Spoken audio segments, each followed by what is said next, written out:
Assalamualaikum warahmatullahi wabarakatuh. Perkenalkan, nama saya Eli Agustina. Saya mahasiswa semester 3 program studi Magister Pendidikan Dasar di Universitas Terbuka.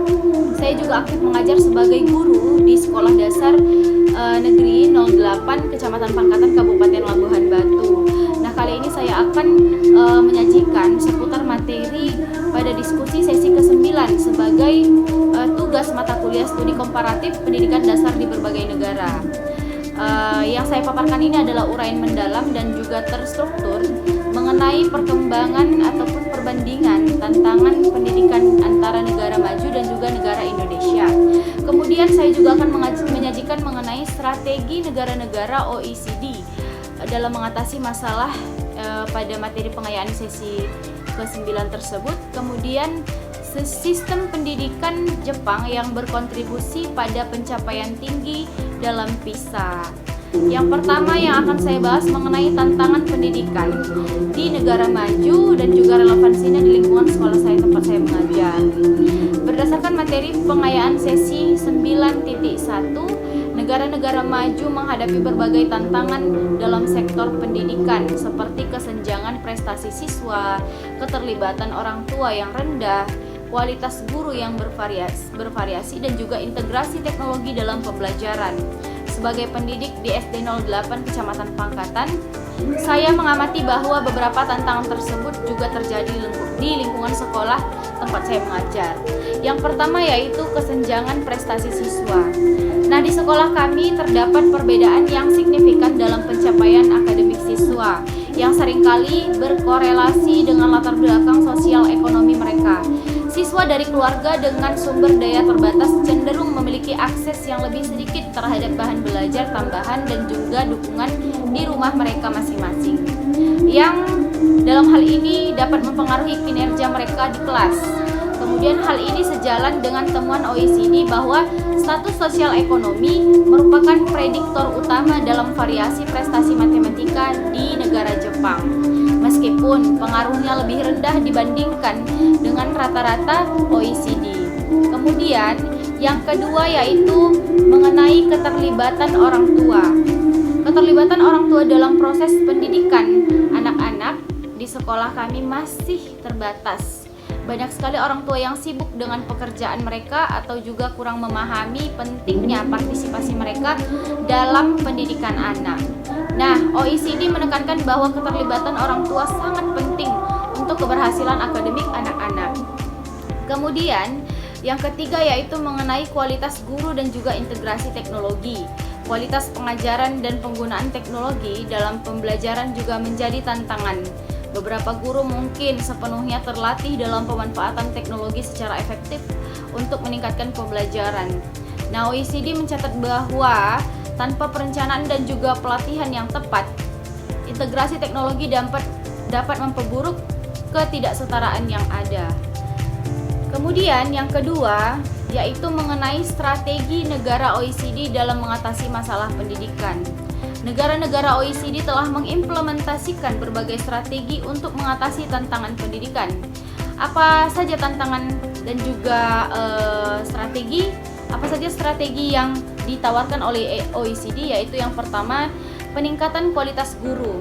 Negara-negara seperti Finlandia, Jepang itu fokus pada peningkatan kualitas guru melalui seleksi yang ketat, pelatihan berkelanjutan dan juga pengembangan profesional.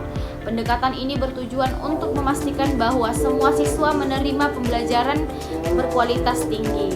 Kemudian yang kedua, keterlibatan orang tua. Beberapa negara telah mengembangkan platform digital untuk memfasilitasi komunikasi antara sekolah dan juga orang tua. Misalnya seperti negara Singapura mengembangkan aplikasi Parents Gateway untuk meningkatkan keterlibatan orang tua dalam pendidikan anak-anak mereka. Kemudian, strategi yang ketiga yaitu tentang integrasi teknologi. OECD mendorong penggunaan teknologi dalam pendidikan untuk meningkatkan kualitas dan juga kesetaraan serta efisiensi. Namun, mereka juga menekankan pentingnya perencanaan yang matang dan juga pelatihan guru untuk menghindari peningkatan ketidaksetaraan. Kemudian pembahasan yang ketiga mengenai keterkaitan dengan modul 7 MPDR 5302. Modul 7 dari MPDR 5302 membahas studi komparatif pendidikan dasar di berbagai negara, menekankan pentingnya memahami konteks lokal dalam mengadaptasi kebijakan pendidikan di negara lain. Strategi yang diterapkan oleh negara-negara OECD menunjukkan bahwa keberhasilan dalam pendidikan tidak hanya bergantung pada kebijakan nasional, namun juga pada implementasi yang efektif di tingkat lokal, termasuk di dalamnya yaitu pelatihan guru, keterlibatan komunitas, dan juga penggunaan teknologi secara bijaksana. Kemudian yang keempat yaitu mengenai sistem pendidikan Jepang, terkhusus pada kurikulum dan juga pencapaian PISA. Jepang dikenal dengan sistem pendidikannya yang kuat, yang mencermin dalam hasil PISA tahun 2022 seperti nilai matematika skor rata-rata 536 dibandingkan dengan rata-rata OECD 472. Kemudian seperti sains skor rata-ratanya 547 dibandingkan dengan rata-rata OECD 485. Dan yang terakhir seperti nilai skor membaca, skor rata-ratanya itu 516 dibandingkan dengan rata-rata negara OECD 476. Nah, keberhasilan ini dapat dikaitkan dengan beberapa aspek pendidikan di Jepang. Seperti yang pertama, kurikulum nasional.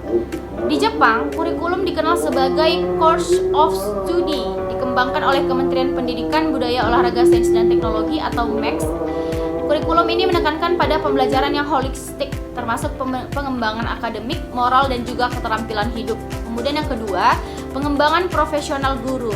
Guru di Jepang terlibat dalam pengembangan profesional secara berkelanjutan, termasuk melalui metode lesson study, di mana guru bekerja sama untuk merencanakan, mengamati, dan juga merefleksikan pengajaran.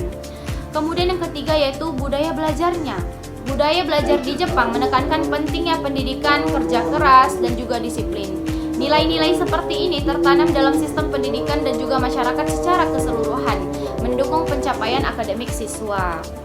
Tantangan pendidikan yang dihadapi di negara-negara maju juga relevan dengan konteks pendidikan di Indonesia, termasuk di SD 02 Kecamatan Pangkatan tempat saya mengajar.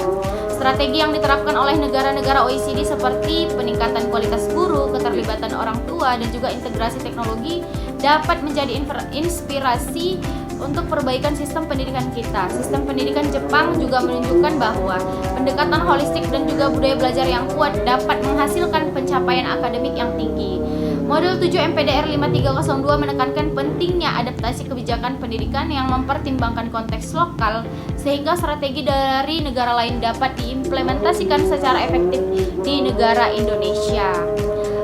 Begitulah analisis yang saya lakukan terkait materi diskusi sesi ke-9. Kurang lebihnya saya mohon maaf. Saya sudahi. Wassalamualaikum warahmatullahi wabarakatuh.